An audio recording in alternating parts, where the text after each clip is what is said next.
सारी जिंदगी इंसान बस एक ही दौड़ में लगा रहता है। बैंक बैलेंस बढ़ाना है, प्रॉपर्टी बनानी है ताकि बच्चे सेटल हो जाएं। कमाल है ना। हम उस दौलत के लिए मेहनत करते हैं जो हमारे मरने के बाद हमारे ही बच्चों के दरमियान झगड़े और फसाद की वजह बन जाती है। लोग कहते हैं इतना नाम कमाओ कि मरने के बाद दुनिया याद रखे। अरे भाई, दुनिया के याद रखने से कब्र में एसी नहीं लग जाता। दुनिया 2 दिन रोएगी, तीसरे दिन बिरयानी खाएगी और भूल जाएगी।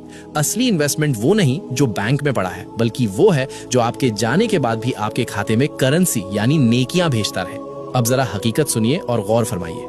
इस्लाम में इसे कहते हैं सदकाए जारिया, यानी वो नेकी जिसका सवाब इंसान के इंतकाल के बाद भी रुकता नहीं बल्कि कयामत तक जारी रहता है। सही मुस्लिम की हदीस 1631 गवाह है कि मरने के बाद इंसान के अमाल का सिलसिला खत्म हो जाता है सिवाय 3 चीजों के, जिनमें से एक है वो नेकी जिसका नफा यानी बेनिफिट लोगों को पहुंचता रहे। तो अगर आप चाहते हैं कि कब्र की तन्हाई में भी आपका रिवॉर्ड सिस्टम चालू रहे तो ये 6 काम आज ही नोट कर लें। कुरान पाक, किसी को कुरान मजीद तोहफे में दे। जब जब वो पढ़ेगा हर हर्फ पे आपको सवाब मिलेगा। व्हील चेयर, किसी अस्पताल में मरीजों के लिए व्हील चेयर डोनेट कर दें। जब तक कोई लाचार या बीमार उसे इस्तेमाल करेगा आपका खाता चलता रहेगा। मस्जिद की तामीर में हिस्सा लें, ईंट रख दें या पंखा लगवा दें, ये अल्लाह का घर है, यहाँ इन्वेस्टमेंट कभी डूबती नहीं। पानी का इंतजाम, कोई कुआं खुदवा दें, बोरवेल लगवाएं या किसी पब्लिक जगह पे वाटर कूलर रख दें। जब भी कोई इंसान, परिंदा या जानवर अपनी प्यास बुझाएगा आपकी रूह को ठंडक मिलेगी।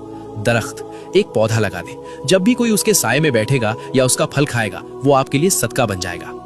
और छठा रास्ता जो इन सब में सबसे आसान है वो है इल्म फैलाना, जैसे कि अभी आप ये पैगाम सुन रहे हैं। याद रखिए, कब्र का अंधेरा बहुत खौफनाक है। वहां कोई दोस्त, कोई रिश्तेदार, कोई बैंक बैलेंस काम नहीं आएगा। वहां सिर्फ यही छोटी छोटी नेकियां चिराग बनकर जलेंगी। मौत का कोई कैलेंडर नहीं होता, बुलावा कभी भी आ सकता है, इसलिए इंतजार मत कीजिए। ये छठा काम अभी करें। इस पैगाम को अपने मुस्लिम भाई बहनों तक पहुंचाएं। अगर आपकी वजह से किसी एक ने भी इनमें से कोई एक नेकी कर ली तो सोचिए आपकी आखिरत का कितना बड़ा सामान तैयार हो जाएगा। आज आपने अपनी आखिरत के लिए क्या भेजा? कमेंट में अल्हम्दुलिल्लाह लिखें और शेयर जरूर करें।